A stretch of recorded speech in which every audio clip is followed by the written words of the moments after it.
ओम साई राम, जय साई राम। मैं आप लोगों के सामने अपनी एक अनुभव शेयर करना चाहती हूँ।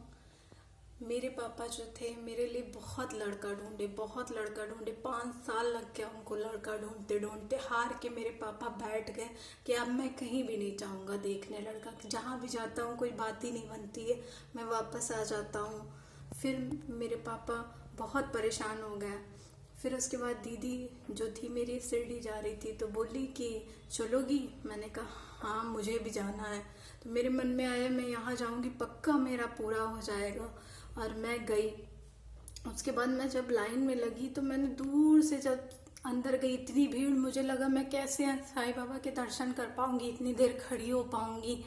फिर उसके बाद क्या हुआ, मैं अंदर चली गई। उसके बाद मैं जैसे ही हॉल में पहुंची और साईं बाबा ऐसे दिखे, मैं उनकी तरफ देख के मैं इतना रोने लगी कि मेरे मन में यही था कि बाबा मुझे भी मेरा जीवन साथी चाहिए। और मैं अंदर से बहुत टूटी हुई थी। फिर उसके बाद मैं लाइन में लगी तो मैंने सोचा मैं साईं बाबा के सिरदा पड़ना चाहती हूँ, मैं वहाँ पे जाना चाहती हूँ, मैं इतनी भीड़ में कैसे जाऊँगी। फिर मेरे जीजू ने कहा तुम 2 लाइनें थी इधर और 2 लाइनें थी उधर। फिर जीजू ने कहा तुम इस लाइन में लगोगी तो तुम्हें अच्छे से दर्शन मिल जाएंगे और तुम आके जहाँ दान पात्र है वहाँ खड़ी भी हो सकती है, थोड़ी देर तक साईं बाबा को देख भी सकती हो। मैंने कहा ठीक। मैं वहाँ लग गई लाइन में और मैं जैसे ही वहाँ पहुँची और सही बात मुझे इतने अच्छे दर्शन हुए मैं बता नहीं सकती। और मैं अंदर गई। उसके बाद मैं लाइन में थी, मैंने सिरदा पड़ा और उनको साक्षात प्रणाम किया। फिर उसके आगे मैं आ गई, दान पात्र के पास खड़ी हो गई। तो वहाँ जो पुलिस वाले थे जो लगे हुए थे वो बोले कि बेटा इधर से निकल जाओ। मैंने कहा 2 मिनट मुझे साईं बाबा को अच्छे से देख लेने दो। मैं वहाँ पे इतना रोई।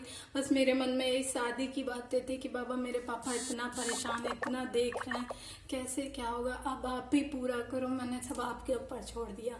फिर मैं जब वहाँ से आई तब भी मेरे पापा जाते रहे, 2-3 जगह और गए, कहीं भी बात नहीं बनी, वापस आ गए। फिर उसके बाद पूरा साल बीतने वाला था, उसके पहले ही मैं गुस्सा हो गई साईं बाबा से। मैंने कहा अब नहीं जाएंगे आपके मंदिर, आपने मेरा पूरा नहीं किया। आप साल के अंदर सब कुछ पूरा कर देते हो सबका, आपने मेरा पूरा नहीं किया।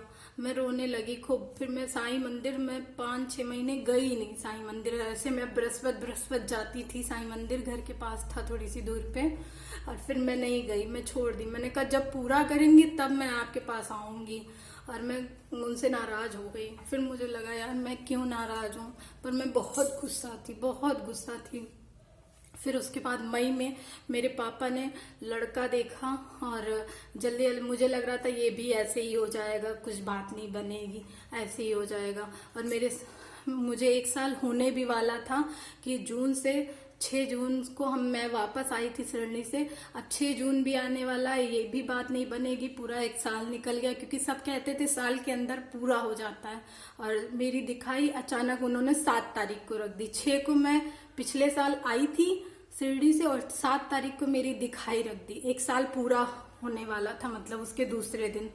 तो मैं गई, मैंने कहा देखते हैं जो होगा। पर मन में एक पता नहीं क्यों अजीब सा लगा कि इस बार हम खाली हाथ नहीं आएंगे, इस बार मेरी शादी पक्का तय हो जाएगी। पता नहीं क्यों मेरे मन में आया। और 7 तारीख को मैं गई और सब कुछ फाइनल हो गया, सब कुछ तय हो गया। सिर्फ 1 दिन बीता था, साल का 1 दिन। 7/6 को मैं वापस आई थी। 7 को 1 साल बीतने के बाद 7 जैसे ही लगा वैसे ही मेरी शादी तय हो गई। फिर मैं तुरंत उस दिन आई, उसके दूसरे दिन तुरंत मैं मंदिर गई, साईं बाबा के दर्शन की। बहुत साईं बाबा सुनते हैं, इन पे बस विश्वास रखो, पक्का सुनेंगे, पक्का। जय साईं राम, ओम साईं राम।